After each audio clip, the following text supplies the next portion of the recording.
on.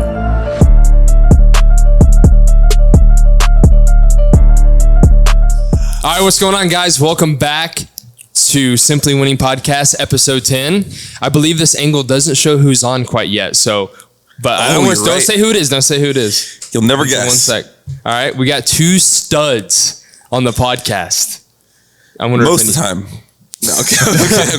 No, two studs. I mean, you're obviously reading the title, so you probably know That's who true. this is. Yeah. But anyways, our newest business partners at Brotherdale, we have Tyler, we have Michael here on the podcast today. What's going on, guys? This is awesome. It's exciting. We've been wanting to do this for a while now. They're finally both in town where we have time to do the podcast. So it's going to be packed full of stuff talking about what the merger looks like, what we do all in-house now, how we've been helping grow the team and organize it, make it better, the clients we're working with, and something that just happened like a couple hours ago. You want to start there? Sure. Oh, it was Tyler's idea. Inserts. Yeah, it was. Yeah, we were walking, and I said, "There's a tattoo parlor right here in the compound, I guess we're in," and walked in and literally put a deposit in before Marcus even walked in the building. Didn't even know. Yeah, we said, "Hey, we booked tattoos tomorrow." He was like on the phone. He's like, "Wait, what?" Well, he had to get permission, right? No, I'm not the one who had to get permission. That was Perry. No, I just said I'm doing it either way. I remember differently, but it's okay. We all got tattoos, so we all got it. Yeah, they're all here. So. Michael and I have them here. Yep. And then I got mine right here, and Marcus has theirs. Yep. And then I got one little one on my hand that we'll talk about later. But yeah. And then Tyler got something else. Got a little kiss. Yeah, a little special thing for my wife. Got some lips. Put it on screen. Yeah. No, guys. So recently, if you haven't seen, what happened is we merged. So Michael and Tyler had Invictus Marketing, and they had their expertise in the marketing field. So pretty much paid ads, a little bit of email, SMS marketing. But just beyond that, these guys are true strategists on the marketing side. And then eventually they brought on AJ, Michael's brother. He's been doing paid ads for about a year or so now. Yeah. And he's been in that space. He's been in that space, and I wish I had his brain. God, he's like seeing numbers in the Matrix. He sees it different. Yeah. He just fixed Colton's guitar. Yeah, it's crazy. Colton's guitar. He's up here already on the mics. Dude, he might be replacing some of the video team. No, I know. He makes his own video ads at 2:00 in the morning. While he's watching his kids. Watching his 2-month-old baby so his wife can sleep. I mean, the dude is on a different place. All of it in a basement in Montana in the middle of nowhere. Yes. So. Yeah. I call it the what's that guy? Snowden? That's like the room he's in. Literally, I think he's in Russia every time. He's here, so he's not in Russia. No, but what I mean by just beyond the paid ad side, they really look at the business side of things. Like, you guys really see it from a different lens than even the business owners see it from. The amount of calls I've been on where you bring light to different things in people's businesses. And I think some of that is because you guys have had your own businesses outside of just the marketing world.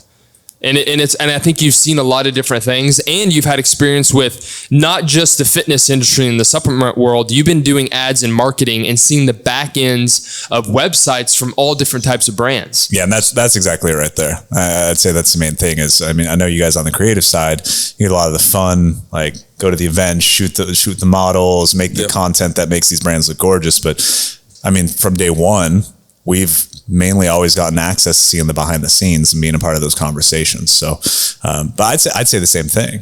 When we first started with you guys brought fresh perspective on, we would never look so far into the value of, what just a super high engagement. We operate in the world of, return on ad spend. What's our cost per conversion? What's the average car value? And sometimes you guys are like, no, it's just super simple. Let's make some great content that gets a lot of views, and the brand will grow. So it's been great getting to learn from you guys. Yeah. I appreciate that. So I don't know. We can go into depth. We don't have a time frame. So I really want to talk about, literally, this is our time to document how it happened. So this is a long time coming. Yeah, a long time coming. We should go back. Run it back. We should run it back to how we met. So pretty much how we met. This is literally what happened. I landed Stack Supplements in Southern Illinois as my first commercial client. That was my first, a business that was paying me to do creative content. Shout out, Matt.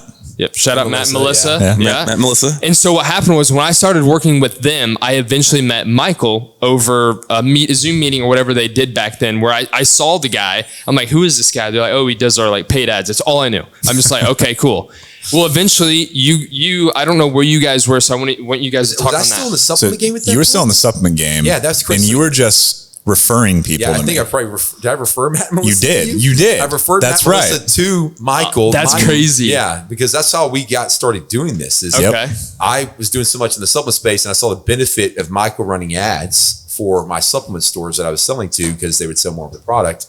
And he started doing the marketing stuff while owning some stores from Matt and Melissa. Then met you, and then we can carry on from there. Yep. So yeah, then he started requesting certain things to run ads on, and that's when a little bit of more conversation came around. Fast forward, I eventually was went to school here to finish my degree, and Marcus kind of took over the Southern Illinois market of like the commercial stuff. So he really started pumping out a ton of great content. Like he started making way better content than I did, just because he's more talented in that area. He started helping them create all that content. And I mean, it's true. I'll say it all day long.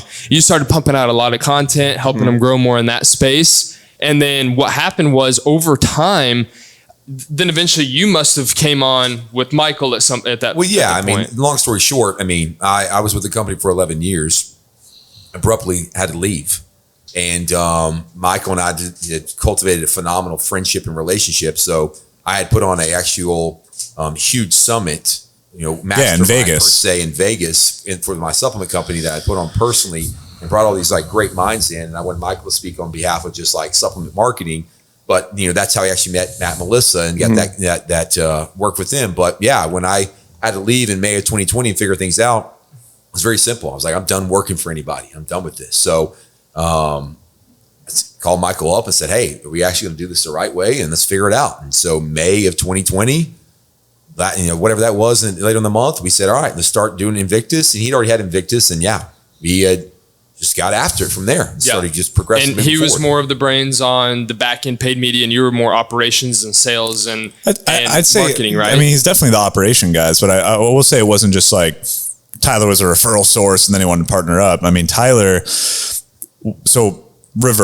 selling supplements, wholesale to supplement stores. One of the ways Tyler grew value and got clients to order more is he would bring clients into their headquarters and show them like boots on the ground marketing strategy that they could do to increase foot traffic to their locations. Yeah. So you actually had me come down. Yeah. I was there for like 2 days, and literally like months later, my stores are doing more revenue just doing some of these tactics. So it wasn't just like, hey, he kicked people my way. It was, he actually knew like, here's how to drive engagement. Here's how you're going to do this giveaway to get more likes and shares. Here's something in store you're going to do to increase your order value. So although he was in like supplement wholesale, how he grew his book wasn't just how most wholesale guys do, which is like, hey, we have new flavors, we have new products, order.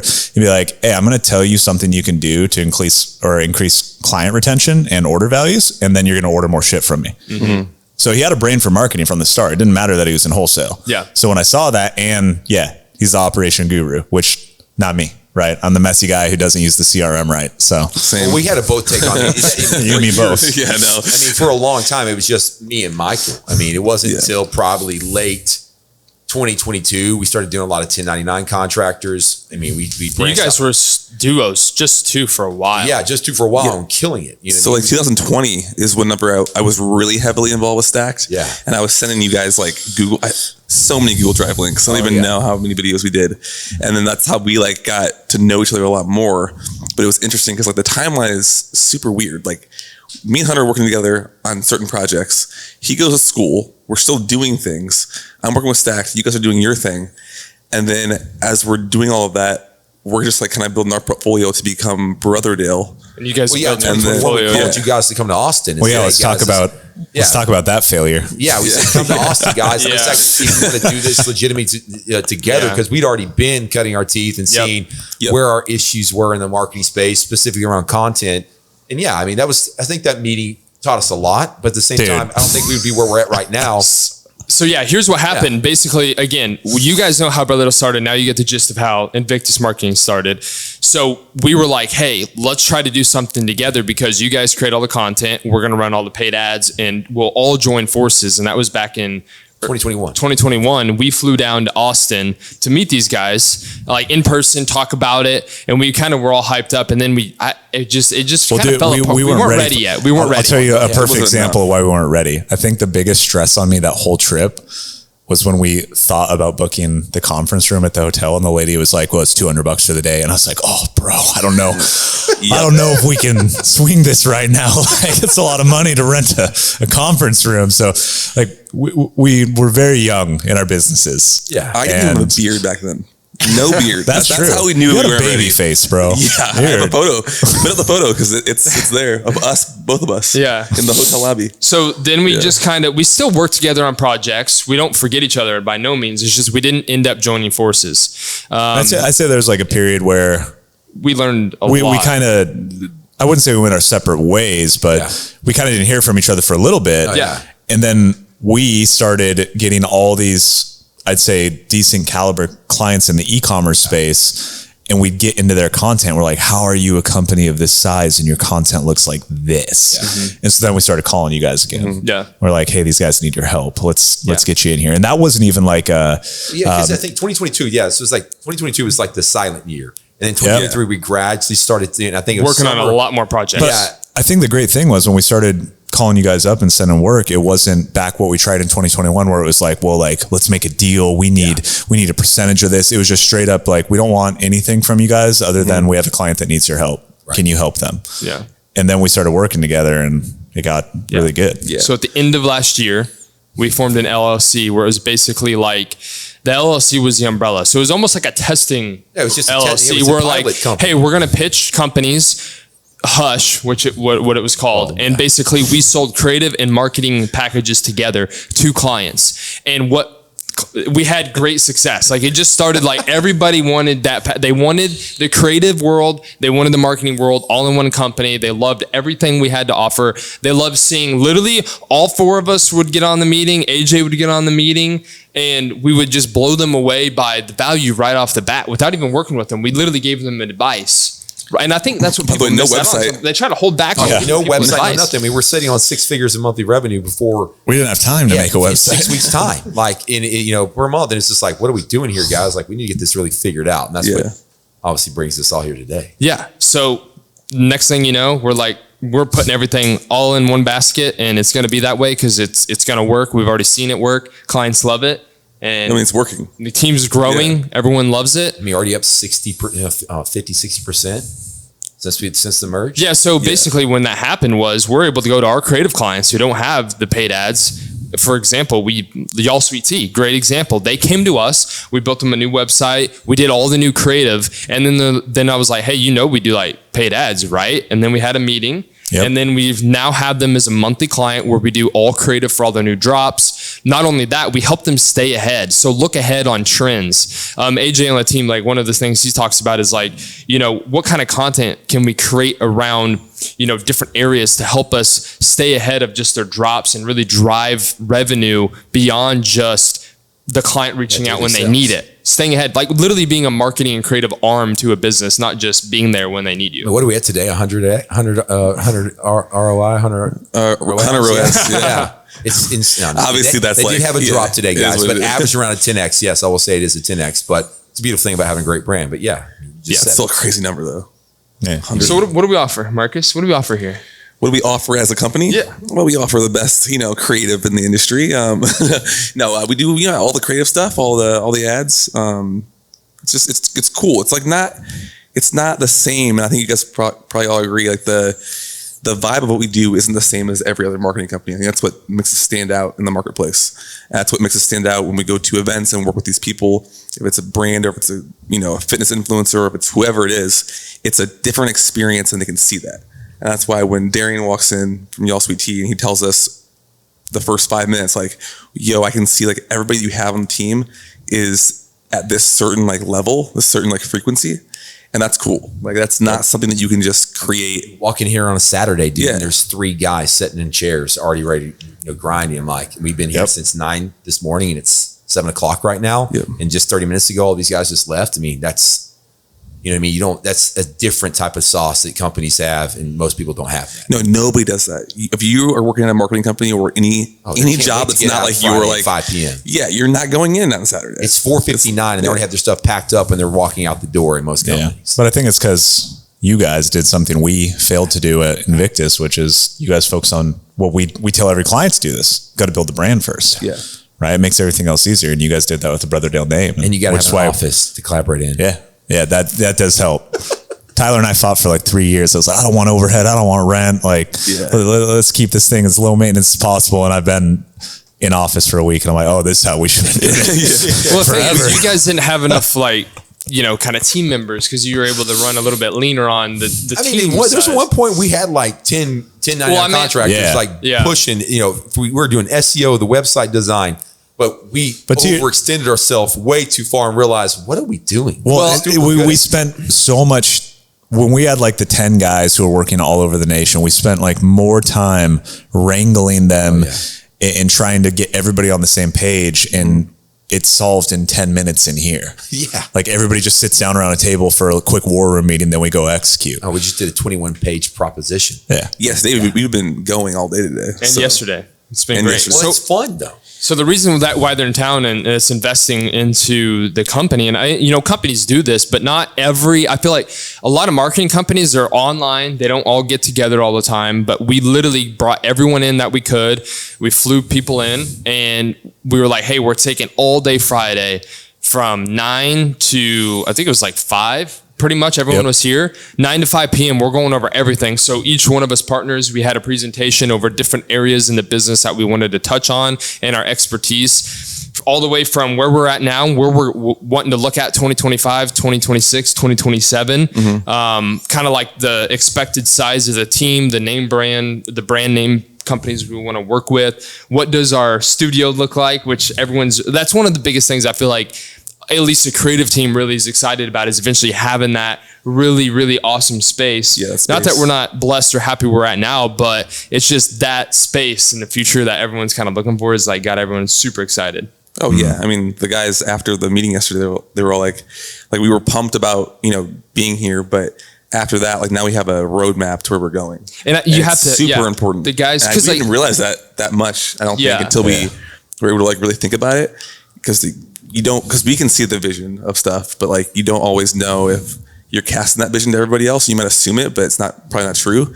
And so it was just cool, like hearing the feedback, because like we sat down. We come over. We had to step over Studio B today, and we come in after that, and we have AJ talking to Dylan, our newest and youngest, protege in here on the also from Montana. There's something good going on in Montana boys. A lot of boys coming out of there right now. But they're taking them all. There's only about 100 left. They're sitting there going over, Monday.com SOPs, so Dylan knows what he's doing. You know what I mean? Like those are the little intangible things. Like, man, it's really cool what we're building, and it's I think it is separating us from all the other people that try to come and compete against us in the space. I think, we're extending the gap between why a company would go with us or company B. Yeah. Well, it's making the gap so far. We want to try to as much not only face value but actual value, because there is a thing about face value, and a part of that is having studios here in Nashville where people can come see you face to face. They see the brand, the online presence, investing in the social media side of things, investing in the team where they can see it. Yeah, Tyler, this is a public service announcement. I'm going to look at the camera for this one. If your marketing team is all doing Zoom meetings from their bedrooms, it's a really bad thing. Just letting you know. Okay. I love this. This is what I do on the podcast. I call people out. It's true. Back to the message. No, you're right. This is an interesting conversation though, because I don't know. Oh, that was weird. I don't know if you guys had any similar things happen to you whenever you were planning on going into this merge. Like we knew we were doing this thing when we started it. We didn't really announce it to the world, but certain people knew, like maybe some clients or certain family members, whatever it is. And then you get like the feedback of, well, are you sure you should do this? Is it a smart thing? Are you gonna like what could go wrong? All this stuff. Even like people that know us that aren't like family. And I'm like, no, like I 100% know, like this is going to be an awesome thing, but it takes like a dramatic, like massive action to build something amazing. You know what I mean? And I don't think if you listen to too many people tell you their opinions on stuff, because they might be afraid you might get screwed out of something, or they might be afraid in their own life, or like you might lose something or whatever it is. Or it was like, I got a lot of that when we were merging. It was just like somebody would be like, well, are you sure you're going to give them ownership, or are you sure you want to go into business with somebody else? Like, or you're going to let them come into the Brotherdale name. Like, we want to build this thing. We want to build a huge, like it's, I have no, I think no we've seen doubt. the value pretty quickly. 100%. We saw this. I'm saying, like, was there any pushback on your guys' end of people that were around you, going in? Because you guys still, gave up something too. As the elder of the group, yes, much older than How old are you? Like 48? Yeah, 57, no, 37. But I think the difference on our end, guys, and I can't speak for Michael, but the only one I'm going to ask about this is my wife, Kara. No one else has any control over what I'm going to be, my decisions I'm going to make. But even then, she knows why we have the life that her and I have outside of also Brotherdale is because of what Michael and I built at Invictus. Yep. So at the end of the day, she trusts, my decision making and what we're going to be doing. She's like, if this is what you feel like is going to be best, and it's going to elevate. But she also saw how excited I think I was to be with you guys. I remember when I came back from that meeting we had, was that November? We all came down here. Oh, were we over at like Soho? Soho. Yeah. And I'll tell the story maybe later. I don't want to be too long-winded because I want Michael to speak, but Hunter, I always thought was one of the my interesting guy. I knew Marcus well, but like Hunter, I couldn't put my thumb on. Now I freaking love this guy. Like that is my homie right here. You hated me at first. I think I'm kidding. I think you left that place and you straight up texted me like, I don't know if Hunter likes me. No. What you mean the first time? Yeah, the very first time. Not November. At Soho? No, I left that one saying I love him. That was the years ago. No, I remember him saying you couldn't understand. Yeah, that's right. I couldn't understand That's it. right. But no, I left Soho this recent year. We had doing all the hush stuff. I was like, dude, this guy. I'm like, who is this?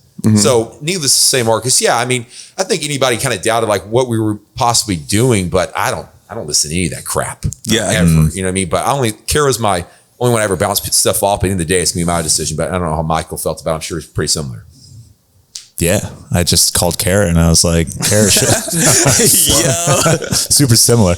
No, I mean, for me, the decision was based a lot around, I watched what you guys had done for the last 3 years. And I think a lot of it comes from your guys' roots too. We'd gone through very like similar things. I mean, that was one of the coolest things about the team meeting was Hunter took us on like the history of Brotherdale journey. That was super cool. I'm looking at, photos of Hunter in basements with a bed in one corner and the shots in the other corner and the editing bay in one corner. And I'm thinking like this guy's been through it, like just like me sleeping in the back of a retail store. Hunter basically did the same thing. Marcus used to drive every single week to go basically share that same room with him. And I was like, listen, man, if I'm going to go to war, I'm going to go to war with guys who are, well suited, equally yoked. And I saw them as that. And I was like, what better use of my time than to try to grow something with guys like this. Well, I'm sure it's everywhere, but especially in the creator space, if you go to a thing and there's other videographers around or photographers, they're all sizing each other up. Celebrity Sweat. Dude, yeah, that's 100%. I mean, at the one we were just at. There's a couple creators there that took more content of themselves than of the event. Yeah. I mean, it's just funny. Like you never know who somebody is. You never know how they're going to help you in life. And if your first thing is like degrading them or putting them down and saying how good you are, then you just screwed yourself. We've talked to a lot of creators where they're like, oh, I don't let the client tell me what to do. Like I do my thing and like I have certain hours I'll work and beyond that I won't get back to them because this is my time frame. We pretty much every time, and yeah, it's probably not good for your mental health, but almost every time put the client first, our personal life almost to the side to make sure we did whatever and said it. We've missed stuff before. We've missed dates. We've missed certain things. I know Marcus probably more than me just because he's on another level. But he's on another level on that stuff. But let's just say we put ours personal aside to make sure the client is always taken care of. And when you do that, time and time again for 3 years freaking straight, You're bound to win. I just don't know what else to say. Dude, we almost got in an argument today because I was trying to explain to Marcus how you actually can't work more than 24 hours in a day. Marcus, okay, here's what it was. Yeah.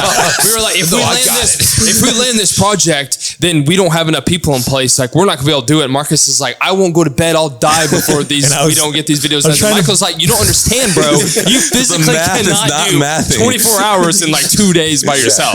Like, it's just not feasible. You make an output. And he's like, Marcus is like, I don't understand. They have the output to stay up that long, but it's quality of the other, videos after that he's producing. And it's like, what about the other clients? What about this client? It's like, when you're at this level, you really do. And that's why, like, it is a little hard when you're in that in between of, like, at least for me, where it was like, guys, I had that talk with you months ago, but it's like, dude, I just can't be on shoots if this other side of the business needs to get done. And I'm just going to have to do it no matter what the team thinks or what anybody thinks if I'm not on shoots as much or not creating as much, because there's this other side of the business. But as a leader, and one thing, we're all getting better at is just enabling the team to step up, because that's what they want to do. And they want to get better and they want to step up, but you have to show them and let them do it and trial and error and help them along the way. It's interesting, like the steps of like when you're growing something like this, like you guys come on and we're all working together, all four of us, and you're not editing as much because you have to do a different role.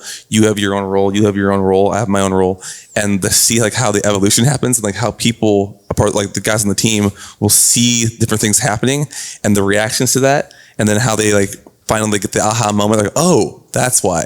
That's why. It's so much different. Yeah. Like, because you don't think about that when you're like, okay, I want to start a company and I want to grow it, and then all the little details, like those kind of things happen. You're like, wow, this is so. I think I think everyone hit their aha moment. Like, all of this makes sense now. Like the team, because as us as the owners and as the executive team, you see it because you're literally there making the plans.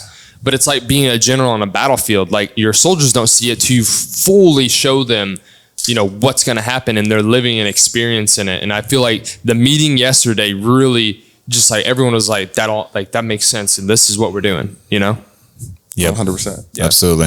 SOPs. SOPs. Yeah, I felt so much pressure before I stood it. I'm like, dude, I'm about to talk in front of like 12 guys right now, and why am I feeling nervous? Because were you feeling nervous? I spoke in front of so many other people. But I was like, man, I feel like I have a lot more pressure on me post meeting on deliverables than anybody else. But that's fine. That's kind of I'm good with that. You got a lot of details in yours. Well, yeah, but I just want to make sure on the organization that's fine. But when I was here, Michael was like, hey guys, Tyler gets up here. He's going to speak longer. You better listen. Like, oh God, here we go. I will say this about you two. Like, obviously being able to work with you guys before even Brother Dale in the freelance world. Like, we work with Stacked, obviously, and they would kill on ads. You guys did a great job with them. And so it made me on the creative side know, like, as we went into the business together and doing things, I was like, I love referring over stuff, or I love working with you guys, like, because I know the results are there. You guys are doing the right things. You guys know what you're doing, and it was just easier on that end anyway. So same thing back with our content. It was just a reverse, and it was great for me personally. So I don't want to work with people that I don't either believe in or I didn't see the results, that kind of stuff. And you guys had that, and that's what really drove, at least for me, being able to do this whole thing essentially. Yeah. So, 2 guests on here. Usually we have one, so we'll ask them these questions, but both of you are going to kind of answer. It doesn't matter who goes first. Oh boy. These ones aren't like difficult or anything. So simply winning is basically, everyone thinks to win, you have to do these hard things, or no, not that. It's like, you're going to do this one thing, and if it's like lucky, then you're going to win. But that's not what it is. Winning is simply doing the thing over and over again. It's doing it right every time until the job's done. That's what the adjective is of Brother Dale, right? But so in your lives each, your own perspective, what is the way you have been able to win in the simplest factor? Because everyone thinks it's this complicated thing. How do you win? And what I mean by win is you continue to do things that set you up for success, or you've done to get the work done and to continue moving the ball forward. Nicotine plus caffeine. That's it. That's the secret. Perfect. That's it. Why don't you start? Me? What does it take to win? Yeah, I have a pretty, I want to say, unique take on this. When you think of this, when you said this, I think about this a lot of the time. And I think about the last, 4 4.5 years. But even prior to that, I've always been a guy with a chip on my shoulder. You're never going to outwork me. You're never going to be better than me. Like, I'm going to be that guy. I mean, just who I am. But when I think about actually now growing and becoming a more mature adult and a business owner, like, perseverance is everything. Like, I put myself second before anybody, for anything else. And what I mean by that is I'm going to work till the job's done, and I'm going to do everything I need to do to make sure that I deliver that level of quality for whatever thing that I'm doing day in, day out, day in, day out. And I know I'm going to stay consistent. So if I need to get up earlier, I need to stay up later, I'm going to do all the things that all these other people are not doing every single day. So when I think of what has helped me simply win more often than most, is this consistent perseverance than the most. One thing I will say about myself and compared to others is just the ability to relate to people. Also just be kind of sympathetic is the same well, but just like connect, you know what I mean? Understand these things that most people don't, or they lack the ability to. It's really helped me throughout the years, always making connections, but at the same time, how me and Michael met, always making sure that I'm helping someone else out first. Like, hey, how can I connect you with somebody else that knows something better than me to help elevate them? Because I know it's going to always come back tenfold, and connect, and just continue to build this relationship. But yeah, the difference, probably the top two are perseverance, connections, and just being a quality person. Yeah. I mean, more than anything, I think that's what's helped me win throughout the years, not just in what I do with Michael, but the other ventures I'm in as well. That's good. That's incredible. That's good. Well spoken. I got to follow that. Oh, that was solid. Good luck. Same. Yo, that was a mic drop. Okay. Good. What was the question? It's basically, how have you found the ways that you win, but in like the simple fact, like the simple things, not because again, people contemplate like, if I do this and I get lucky and I do it, then I'm going to win big. But that's not the case. Basically, in the world. Michael, you don't have to do ice baths. You don't need to meditate for 50 minutes. I was waiting for him to say this. You don't need to have a 45-minute journaling session. I mean, you can ripped on this all day yesterday. Yeah, you can speak about this. You can simply tell me I'm not going to speak for you, but you have a So my take on this, as somebody who I believed in all the voodoo magic in the world, and I was always one click funnel away from success. I was always buying one last course. So to be successful and to win, I think the first and most important thing, and I think everybody's answer is different, is you have to, for yourself, define what is winning. I think that's the most important thing. Because at the end of the day, like, dude, I know some people who have achieved the heights of heights, and they're absolutely miserable. And I would not say they're winning just because of the material items they have or because of money in their bank account. I can interact with them and see them. I'm like, oh, dude, you're not happy. That sucks. So to call that winning, I wouldn't. So number one is just like defining your own path and what do you consider winning. Beyond that, what does it take to win? I think anybody who wins, one thing to digest is you're going to go through unrealistic periods of your life where you have to become disgustingly obsessed with the one thing you're working on. And like, do not be mistaken, it will affect people around you. And it's very hard to stomach that sometimes, but it's what it takes. At the end of the day, to win, it just takes really, really hard work every single day for extremely long periods of time. And that is it.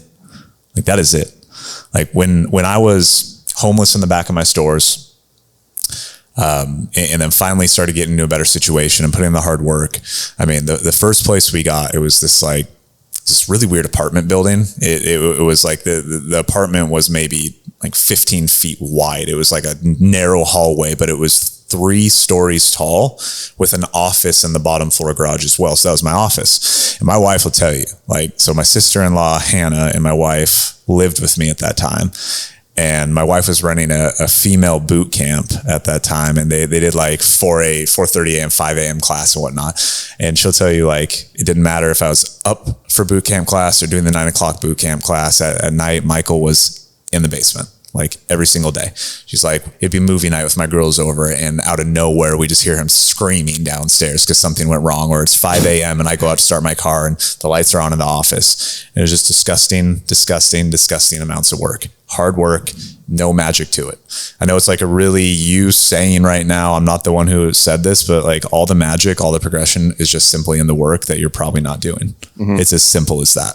You just put in the work and you do it consistently, and you stay on it, and you adjust and you pivot, and this is what's working, this isn't what's working, keep going. This is what's working, this isn't working, adjust. So discussing amounts of work, and then eventually, hopefully, if you're putting in disgusting amounts of work, you get to a point where you do need to start learning delegation.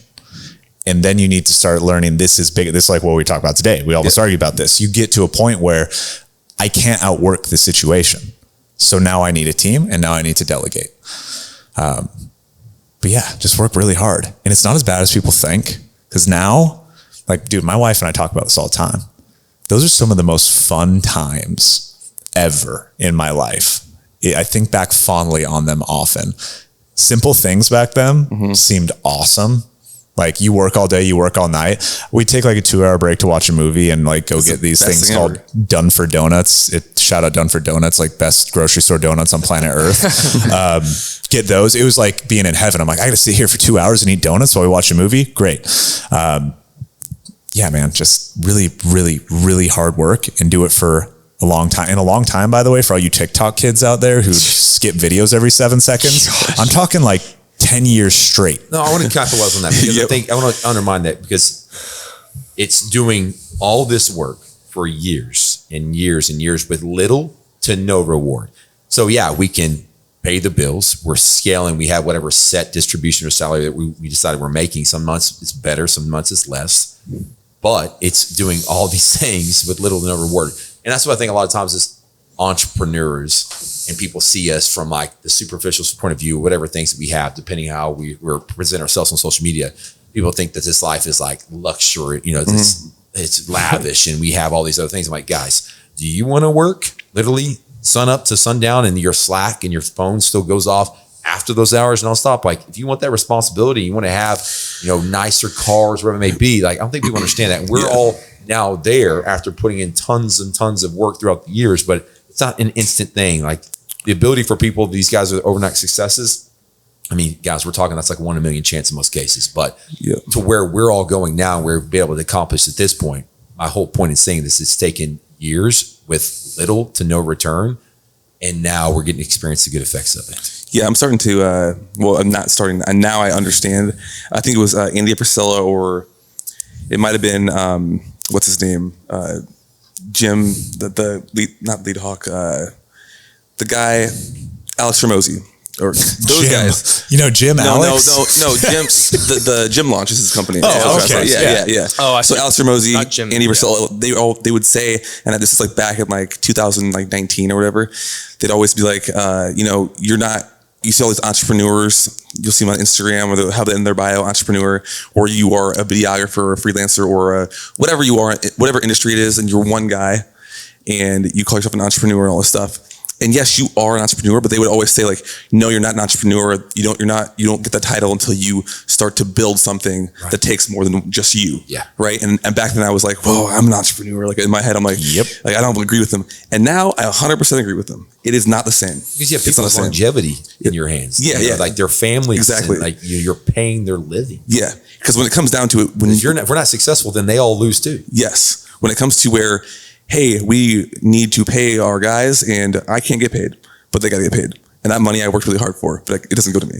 That's entrepreneurship. And that's like the hard part. And that's when I realized, I'm like, oh, okay, this is like, they were right the whole time. Obviously they were, you know, way more successful, but it's just very interesting, the perspectives of what you can see whenever you start doing this kind of stuff. And the answer to simply winning, really overall, the answer is what you said. It's hard work. Extreme hard work for a long period of time, and everybody has that same type of answer pretty much, and everybody who is trying to do something or thinks they're doing something will have that same answer, but you would only have the results if you actually do it.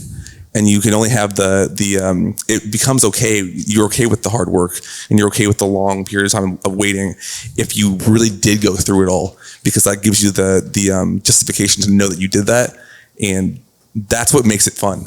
That's why all those old times when you were in your smaller apartment, homeless in the back of your store, can't afford gas, didn't know where you're going to eat, like those type of things, those all happened, and I'm happy about that, because it's like, yeah, I went through that, and that makes me just know that I can deal with that kind of stuff. If I had to go backwards, I've already done it. I can do that. So making those massive jumps or extreme moves when you have to pivot certain ways in a business that would normally like scare people, I don't care, because we have done hard things before.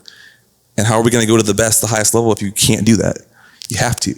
So it's a really cool process. It's very interesting to see. But yeah, that's my TED Talk. I don't think I've ever heard Marcus get that deep. Yeah. Like, yeah. I'm a little inspired right now. Oh, shoot, boys. Cut that out. A little emotional. What other questions? No, I love this. I love this topic. Yeah. That was good, bro. Thanks, dude. I appreciate that. Let's freaking go. Yeah. Whatever. Now for the next 3 weeks, Marcus will be like, remember that one time I like dropped that knowledge bomb on the podcast? You like that? Like, that was pretty legit. Yeah, I think that, people just underestimate teams and the power of your team. People underestimate it. They think they want to be this solo person, have all this money. It's just not. It's not as cool as Instagram and all that makes it seem to be. Mm-hmm. You gotta. Your team. It's all fake, dude. It's crazy. Not that rich. I promise you that. It's not even that. It's just like, dude, your team and the culture you build is what you leave behind whenever you're out of the company or you die. So this is exactly what I was talking about legacy, with man. Define what success and winning is to you. Exactly. Because at the end of the day, like if winning and success means I have that next thing, there's always going to be the next thing that you're chasing, and that something funny is going on over here. No, they were just giving us the time. They said we're 15 minutes on time. They're both like, we're hungry, we're ready to go. Joe Rogan podcasting this motherfucker. There's like 27 protein bars over there. This is JRE. Shut up. So defining winning to cap that off, right? Is if your definition of like winning is defined by this material item you're chasing, you're going to get it and it's going to be really exciting. And then a month later, you're going to want the next thing. Yep. Man, I'll tell you what, like there's no better feeling than when you see your entire team succeeding. Like, what was really exciting for me today was, and again, I'll like challenge that it's one of the separating factors of the Brotherdale effect and why we do things different is we're going through our client list today, right? And we're just genuinely taking a holistic look and we're bringing everybody into the meeting, right? It's the creative team. It's the guys doing email and text. It's the guys running ads. And we are going one by one on clients looking at here's their entire ad library right now. What ads are we missing or what ideas can we come up with to scale it up, right? What can we do to change or create movement here? And most people don't have that in general because they've got email team from this company, they've got a creative team from that company, and they've got a media team. That collaboration, it's magic. But so the exciting thing and the pride moment in the team, seeing our media buyer talking to our creative director and then bouncing ideas back and forth and everybody's collaborating and we're just kind of existing and listening to them do it. Dude, that's like for me a definition of a winning moment. Yeah. Is those moments. It's not like, we signed 2 clients this month and they were big deals and we're winning. There's other milestones. And I think defining those and setting those, man. Yeah, dude, if you can sit back and like enjoy that part where you can see your team and like you get more joy. Dude, I genuinely get more joy from seeing like AJ, almost forgot his name, Riley, like all of our team operating and like being there, and like the other day when we had the full meeting, like just bro, I will have those moments where I'll sit back even on the rooftop last night and I'll just look at everybody and just see everybody moving just for like 20 seconds, and I'm like, that's like, this is the fun part. This is like that's the winning part, 100%, and that's what makes all the hard work 100%. Yes, the money is cool, but like, that's not even like what matters. It really isn't at all. especially in the process of building up. It's so much fun seeing like guys be able to work with you every single day and them getting passionate about the stuff and having the same vision. That's like the best freaking I'll be part. happy to have AJ take my position. I mean, that's what we all got here to do, guys. I mean, we started companies to build and elevate where we then can be in the shadows and work on the business, not in the business. Yep. You know what I mean? Like that's the whole point, is to replace ourselves with people way more talented than us and passionate and all in it. Like that's the cool thing. And then we get to really enjoy it and mentor and continue to grow in it. But that's exactly what we're all saying here. You want to know another winning moment? This is kind of, you say like it's growing. And then more questions if you have them, Hunter. He has them. Yeah, no, Riley's cutting us off, so. Riley, chill. Adrian will keep it running. Okay. We had a client the other day who they were saying like, hey, I don't like how the ads are right now. Here's what I'm shooting for. And they showed us a different client that they're idolizing. And I considered it a big win that I'm looking at it going, oh yeah, we do their stuff too. That's so cool. That was a really fun moment to have a client saying like, I want my stuff to be like theirs, and to be able to be like, yeah, that's us. That's us. That's so cool. That actually happened. We did a project for Beam actually a few months ago, and she put on the mood board, and it was like 5 of our videos. Yeah, I was like, so funny. I was like, Look, I think we can make that. Yeah, We've already done this before. Yeah. No, I want to give a piece of advice real quick. Is like when growing up, I think literally the one thing that separated me from other kids is not shining a spotlight. This is literally, if you're younger listening to this, literally listen. And I'm not saying every parent's right, and grandparent and like older and elders, they've just been through more. When I was growing up, I'm talking junior high and even younger and beyond, I listened to my parents and I listened to my grandparents, because my grandpa had run a business and had multiple employees and like worked his butt off and survived World War II, Vietnam, like all this stuff, right?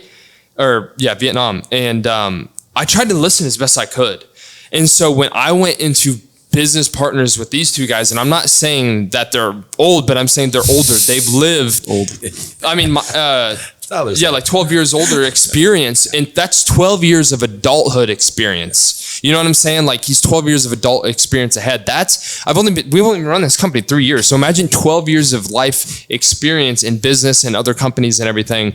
And the blessing, the value these two guys have provided, and the way they speak and the way they operate is the biggest blessing and thing that I've received recently. It's just crazy because I'm able to then take notes and learn and sit back and watch, because I'm not the best leader at all. Like I was trying to, Marcus and I trying to lead the team, but when I was trying to lead and do my thing as well and on the operations, I just saw a lot of areas I was failing and stuff. But having Tyler come in and really help out, and in his strongness, I'm learning so much, and seeing the way Michael cast vision and stuff, and his presentation yesterday taught me so much. So if any piece of advice, like really do listen to people who have been through it ahead of you, because a lot of these young guys online trying to tell you all this self-improvement crap, it's not the same as like what you two have been able to provide. And it's been a blessing, man. You're going to make me cry. I know. No, I appreciate that, man. I wish, like, that's probably one of my biggest regrets is looking back, like when I started my first business, I probably had 4 or 5 close family friends who were all business owners. Like in the town I opened a business. Like one guy, one of my dad's best friends owns like the #1 sporting goods store, massive retail store. They're probably doing 8, maybe mid 8 figures a year with the size of their building alone. And I never once thought like, maybe I should ask this guy, what should I be looking for when opening a retail business? And I don't know why it's like we sit and we consume content online. We're like, I'm ready to do this, when there's probably 5, 6 people in your close proximity that you could just walk up to and say, hey, I'm about to do this thing. And I'll tell you, like time and time again, those people want to share knowledge with you because they don't want you to go through the things they went through. Yeah, people that are above you never punch down. You ever notice that? Like ever. It's always the people that are below you that want to say something like, yeah, you're doing this wrong. And it's like, no, it's not how that works. Like, well, it's all in how you come to it too, right? Like if that person's in your life or in your area, you don't come to them saying like, hey, please solve my problems. Because then I found they don't help. But when you just come to them open and say, hey, I'm doing this thing, I'm doing it regardless. Do you have any advice for me? That's generally when the door's a little bit open and they'll take care of you. Yep. I appreciate that. That was sweet. No, it's real. I've told Julie that all the time. It's not, I'm just not just saying that. It's very true. Anytime you need advice, Hunter, you know I got you. Yo, He's giving me some good that's advice. an inside joke. The past 48 hours, give me some real good advice. That's crazy. So if you're a paid member, we'll go to our uncensored podcast. Yeah, where for real. you can hear all about that. You hear all of Tyler's expertise, his other ventures. You guys got any questions? We covered the journey. We covered how we got into business, how you guys simply win. I know there's The only question is when are we going to get invited back? dude. You guys need to move here. That's what needs to happen. Yeah. Oh, You know, The thing is, we're already like an hour. I want to dive into like the media side and the Let's operations. just Like do that for a separate cast. separate cast. This is more of general overview. I really wanted to intro you to. well, like next podcast, we'll do like how to make your first 100,000 off ads. Dive deep into it. I like that actually. It's a good Whatever, idea. yeah. I mean, I'm cool with it. So this is cool though, because this is like the first time anybody in Nashville and anybody who follows us on our pages will see like, here we go. This is what we've been working on this for the past a long time. Yeah, there we go, brother. We're still working on Comes paperwork, off, so- right? Like, Come off. Oh, okay, cool. Here, I just want to leave this podcast. If you watch to the end, and Brother Dale in general, just so you know, hide all the hidden stuff of what we are. We are a company that provides both creative content and marketing services, specifically in paid media buying, and obviously beyond that. So strategy over how you're going to take content, put it out into the world to get people to convert. We go into back end of your websites. We check out different areas. We do Shopify websites as well. But the main things we specialize in is not just you come to us and say, hey, I want some cool content, and we go shoot it. We'll do that. But I'm saying if you're looking as a company to grow and you feel like you're plateauing, you feel like maybe you had an agency that's really just not changing up the game and you need people that are dialed in, we are the team for you. Because that's what we're doing. We're dialing in our team all the time. We're always continuing to get better. And what we like to treat our clients as, we're an extension of your business as far as like the marketing and creative go. There's a lot of brands that work with us now that they literally feel that. They literally feel they can trust us with launches. They can trust us with advice. They literally will ask us over their own opinions, or they'll take our opinions and take it back to their business partners and actually put it into action. Mm-hmm. You know, when you're first starting out, when all of us, our opinions would sometimes get disregarded. But now, since we've become an authority in this space, people actually listen and take action on it. And what's another win for me is, and Marcus and I have talked about this for a long time, and you guys probably too, but at the beginning, a lot of people want Marcus to come to the shoot and do the content. But now they know Perry's pulling up, it's handled. Riley's pulling up, getting the BTS, it's handled. Mm-hmm. Hunter's over this, it's handled. XYZ for everyone, right? That's what separates a killer team that you can trust on a day-to-day, week-to-week, month-to-month basis, other than trying to find your own people, put it all together, get all these different teams that does XYZ. If you want to build an incredible team, I think step one is, if you're trying to get the best, right? Because generally you're not going to build a team trying to get mediocre talent. You're trying to get the best talent. Mm-hmm. So if you want the best talent, you have to have a mission worthy of enough of them being on your team. It's like, imagine in the sports world. You're like, hey, I'm trying to build a team of the best football players in the nation because I really want to win the local charity flag football event. They'd be like, dude, kick rocks. I want to go win Super Bowls. I don't care about your flag football event. So if you don't have a mission that's worthy enough of a Division I or professional level team, why would you expect to attract top tier talent? So one, you have to be able to be on a path that's in alignment with them too. And then two, you have to be able to provide the resources for that talent, right? Because once again, if you go and try to get a top level player, but you're like, hey man, we don't have a weight room. We don't have a training facility. We can't afford to rent the field for practice hours. And on top of all that, you have to pay your own way to the games. You're not giving the team what they need to excel. So you have to cast a vision worthy of the team and then be able to provide the substance for that team to come on board. Mm-hmm. So a lot of guys, they're always like, oh, I want this team. I want this team. I want this team. But then they instantly have this like theology that like, well, you should feel privileged to work with me. It's like, really, unless you have something to offer, why would you expect top tier players to come to you? So I think just the mission and having people in alignment with that mission and it being a worthy mission is probably one of the most important aspects. No, that's incredible. No, that's what I was wondering, because I think everybody has their own version of that. And I think also all those answers are correct, and they're all on different levels or different stages of it. So yeah, I was curious to what you guys were going to say. That was a good ending question. Yeah. It's good. Oh, thank you. All right. So are we going to go get some cigars? Yeah. Yes. Yeah, we're going out. I'm gonna get tequila, but y'all can smoke cigars. All right.